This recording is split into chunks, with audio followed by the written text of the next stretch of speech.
Bir diğer operasyona da bakalım. İstanbul'da jandarma suç örgütü kurma, vergi kaçakçılığı, resmi belgede sahtecilik, kara para aklama suçlamasıyla 5 ilde 26 şirket ve mali müşavire yönelik operasyon yaptı ve çok sayıda şüpheli yakalandı, gözaltına alındı. Bunun detaylarını muhabirimiz Ada Kahraman da paylaşmıştı. Şöyle kısaca son bilgileri sizden de alalım. Şimdi bunlar tırnak içerisinde bir terör örgütünden bahsetmiyoruz ya, şirketlerden bahsediyoruz. Yani düşünebiliyor musunuz? Şirket yapılanması adı altında suç örgütü kurmuşlar.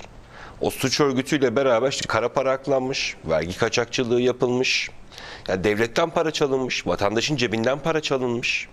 Vergi kaçakçılığı demek bu demek. Hani vergi kaçakçılığı ne yazık ki bizim ülkemizde bazen çok basit görünüyor. Bunu çok net bir şekilde anlamamız lazım. Vergi kaçıran herkes hem sizin benim cebimden, yani dışarıda gezen vatandaşın cebinden parayı çalıyor, hem de devletin cebinden parayı çalıyor. Diğer taraftan bakıyorsunuz, suç örgütü kurmuşlar. Resmi belgede sahtecilik yapmışlar. Suçtan kaynaklanan mal varlığı değerlerini aklama yönünde, yani kara para aklama yönünde bir takım eylemlerde bulunmuşlar.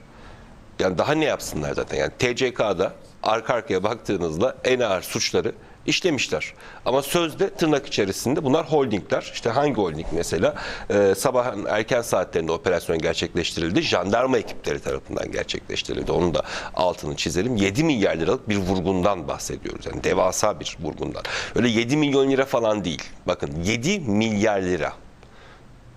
Şimdi Demir Holding var içerisinde bu operasyonun gerçekleştiği. Cavit Tek Denizcilik ve Ses Yapı'nın aralarında bulunduğu 26 şirket olarak geçiyor arkadaşlarımız. 26 şirket. Ve bunların içerisinde bir daha sayacağım. Suç örgütü kurma var. Vergi kaçakçılığı var. Resmi belgede sahtecilik var.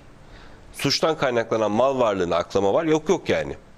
TCK'daki bütün suçları, neredeyse en ağır suçları oturup işlemişler. Başsavcılık bir yeminli mali müşavir, 25 mali müşavir, bakın bir yeminli mali müşavir, 25 mali müşavir, 6 örgüt yöneticisi ve suça konu sahte faturaları kullanarak kamu zararına sebep oldukları tespit edilen şirketlerin ortakları olan 11 şüpheline dahil olduğu 43 şüpheli hakkında gözaltı kararı verdi. Bu 43 şüpheliden 35'i gerçekleştirilen operasyonlarda gözaltına alındı. Diğer şüphelilerin yakalanması için de tabii ki bir taraftan şu anda emniyet güçlerinin, jandarma ekiplerinin çalışmaları devam ediyor. Söz konusu gözaltına alınan şüpheliler sağlık kontrolünden geçirildi. Sağlık kontrolünün ardından da yakalandıkları illerdeki emniyet birimlerine ifadeler alınmak üzere teslim edildi. Şimdi neler yapmışlar mesela? Şüphelilerin komisyon karşılığında mali müşavirler veya şirket yöneticileri aracılığıyla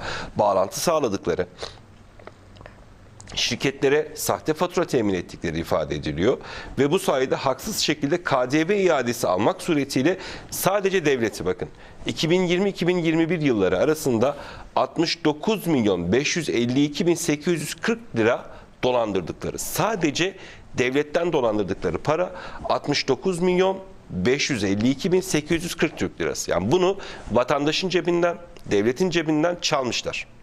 Şimdi iddialar bu yönde. Toplamda 7 milyar liralık bir vurgun. Bu az önce aktardığım rakam 2020-2021 yılları arasındaki rakamdı. Bunu güncel ekonomik şartlara uyarladığınızda bu rakam da çok daha fazla artacaktır Duygu Göktürk. Ama bakıyorsunuz yani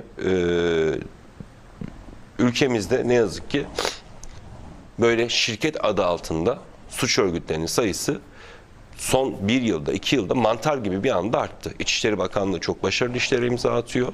İçişleri Bakanlığı gerçekleştirdiği operasyonlarla beraber bunların hepsini tek tek tespit ediyor. Ama özellikle şirket tabelasını kullanan suç örgütlerine bundan sonraki süreçte daha fazla dikkat etmekte fayda var. Zaten bakanlıkta bunun üzerine bunu bırakmayacaklarını İçişleri Bakanı Ali Yerlikaya'da yaptığı paylaşımlarda sürekli olarak vurguluyor.